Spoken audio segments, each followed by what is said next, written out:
it is that it came so late in our lives. Frank was as honest, straightforward, and pleasant as anyone could ever be, whether on the golf course, tennis court, or enjoying a Reuben sandwich on the green at the Warren Country Store. He knew how to be real, and through books and lessons passed that knowledge on to many who may not have the opportunity to shake his hand and say, "Thank you, my friend, you have changed my life." He has changed mine, and I often reread his wisdom and engage in conversation about things we shared. Frank has gone on to bigger and better things, but in his honor we gather to celebrate his friendship and to continue what he has meant to each one of us. May God continue to bless you, Valerie, and Dean, being with you now and in the days ahead. If anyone would like to share a special comment, a story, we welcome you to, as a remembrance of Frank. I have one sentence, really. 81 years old, had friends my whole life. I did not know what friendship was until I became friends with Frank. We are about as dissimilar as two people could possibly be, and yet we bonded in many ways and argued about the differences while smiling. Amen to that.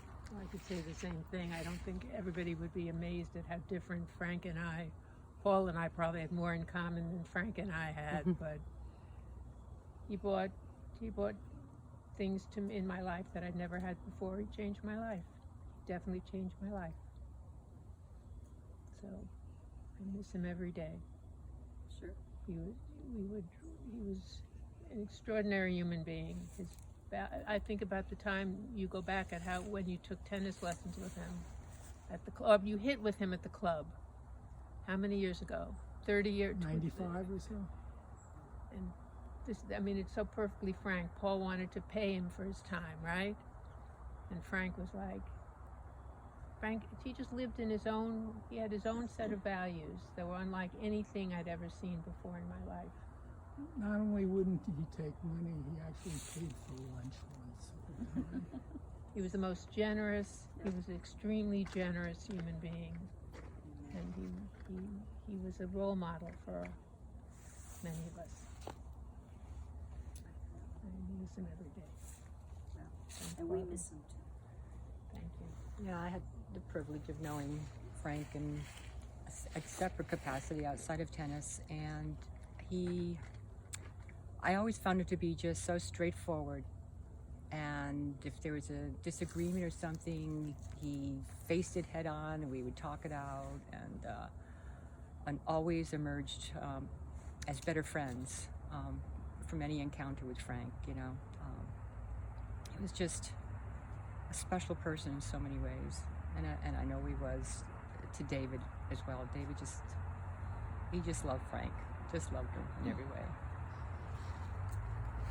I just want to say, whenever I'd get frustrated with the oratory, because I'd listen to Frank on these Zoom calls, and Frank would say, "I have to stay involved. I have to be there for Dan."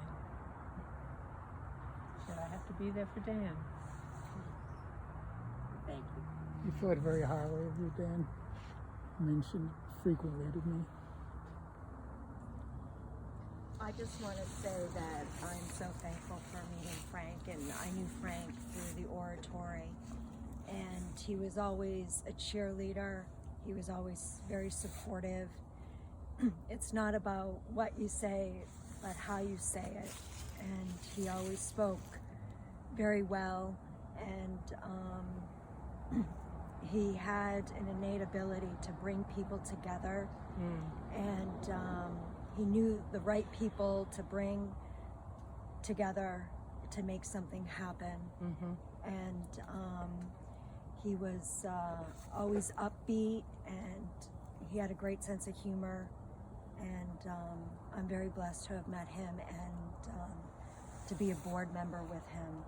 And he is missed, and I will always remember the time at the oratory working with him. I just have to say one thing. The grace, and Paul knows this better than anybody, even though Suzanne was there. The grace with which Frank died was, you guys were there. I cannot get over that. I say to myself every day, he died with more grace than I'm able to live. I've never seen anything like it. Paul, wouldn't you say? Absolutely. Just to see him every day at hospice with that smile on his face. He smiled. I can't get over that. I hope he's where he always wanted to be. I could never quite figure out how he could approach his end so beautifully. He was extraordinary. Amazing. Well, thank you for sharing, and may those memories and stories always remain in your heart. And when you do so, Frank will live on in your heart and in your memory. So thank you. So before we depart and go our ways, I have a blessing for each of you, and that is go now, remembering what we have done here. Go now, remembering what God has done for us. And go now, even though into the world where apathy and half-heartedness are dominant, where love too often is hard to find. Just remember, Frank, that was where love was. Go now, walking with each other and working with each other in the spirit of love. Be awake, be alert, be alive to the needs around you and to the glory of God. And may God's peace and joy be with you always. And all of God's people said, Amen. Thank you for being here. Thank you for coming. And Valerie, we all surround you with our love, and we are here always for you. Thank you, Barbara. Okay. This is very nice. Beautiful. What do you